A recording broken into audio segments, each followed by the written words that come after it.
Bom dia.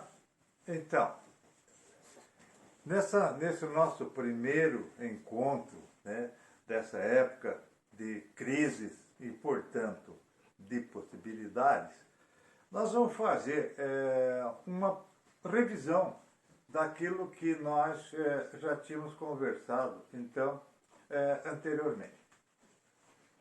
Iniciamos com a nossa revisão da estática, né? Então, o que vem a ser a estática? A estática, ela é a parte da mecânica que vai lidar, então, com o equilíbrio dos corpos. Veja bem, nós estamos falando em equilíbrio. É preciso que se deixe bem claro a diferença entre equilíbrio e repouso, né? Um corpo, ele pode estar em equilíbrio mesmo estando em movimento. É aquilo que nós chamamos, então, de equilíbrio dinâmico. Ora, o nosso primeiro conceito é o conceito de força.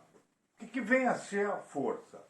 Ora, a força é um agente externo ao corpo. O que isso significa? Significa que nenhum corpo pode fazer força em si mesmo. Ele terá que fazer, então, essa força fora dele, em um outro corpo, né? Ora, ao você fazer a força, então essa força vai provocar dois efeitos. Primeiro, ele vai provocar uma alteração na velocidade. O que isso significa? Significa o surgimento de uma aceleração. Em segundo lugar, ele pode provocar, então, uma alteração, uma mudança na forma, com aquilo, então, que nós chamamos de deformação. Então, o que acontece? Aplica uma força, duas coisas acontecem. Ou ele muda a velocidade, ou muda a forma. Veja bem, a força, ela pode ser medida, então, através de um instrumento que é o nosso dinamômetro. E a unidade do Sistema Internacional para a Força é, então, o Newton. Veja bem, quando a gente vai fazer a associação de vetores, aquilo que a gente chama de soma de vetores, essa associação, ela é uma operação puramente geométrica. Então, ela não é uma operação algébrica, é uma operação geométrica. Veja bem, para o primeiro caso, nós anunciamos, então, a regra do paralelogramo. Como é que funciona a regra do paralelogramo? Funciona assim. Nós temos, então, um vetor A e nós temos um vetor B. Quando nós associamos o vetor A e o vetor B, né, nós associamos, então, em um ponto de aplicação. Esse ponto de aplicação, então, ele se chama, né, ponto O. E, a partir daqui, nós obtemos, então, a nossa origem. Ora, o módulo do vetor soma, ele pode ser obtido, então, através da lei dos cossenos, né? Então, aquela lei dos cossenos, já conhecida de vocês, lá da matemática, que a Fadinha já conversou com vocês. Então, está aqui a nossa lei dos cossenos. Veja, vetor A, vetor B, ambos os dois aplicados no ponto O, ponto de aplicação, e nós temos, então, pela extremidade de A, uma paralela a B, nós temos, então, pela extremidade de B, uma paralela a A, e na interseção nós conseguimos então o nosso vetor resultante, ou vetor soma, tanto faz, né? Vetor soma ou vetor resultante. Ora, dos casos especiais, nós destacamos então os vetores perpendiculares. Esses vetores perpendiculares, portanto, um ângulo de 90 graus entre si, ele é resolvido então através do sistema da diagonal. Ora, a diagonal dada então dessa forma aqui, ó, pelo teorema de Pitágoras. Ora, nós temos então as forças aplicadas, e essas forças aplicadas, elas têm duas formas. Primeiro, nós temos então a forma de forças aplicadas à distância. A essas forças aplicadas à distância se costuma dar o nome de forças de campo, né? Força de campo. Ora, como elas são forças de campo, nós temos então os três campos aonde essa força pode ser encontrada. Então, força gravitacional, campo gravitacional. Força elétrica, campo elétrico. Força magnética, campo magnético.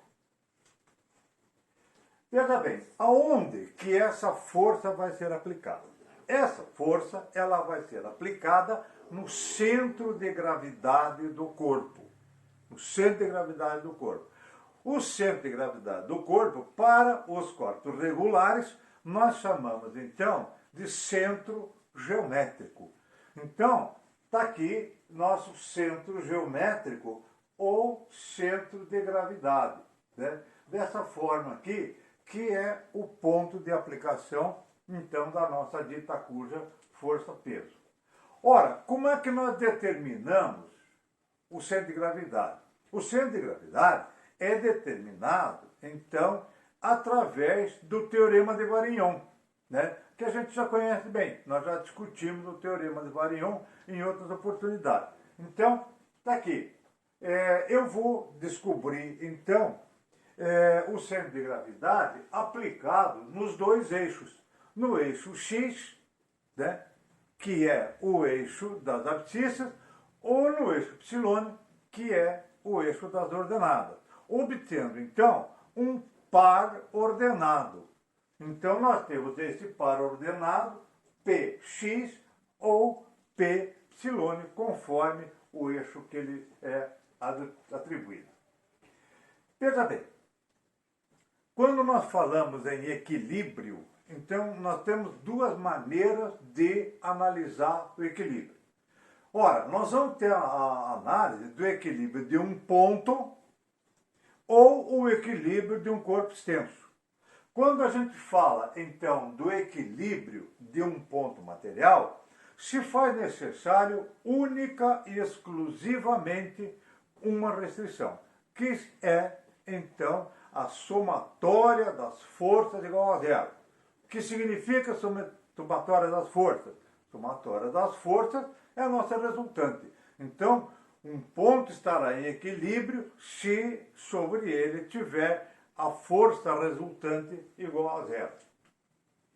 Ora, quando nós falamos, então, de momento de uma força, o que significa o momento de uma força?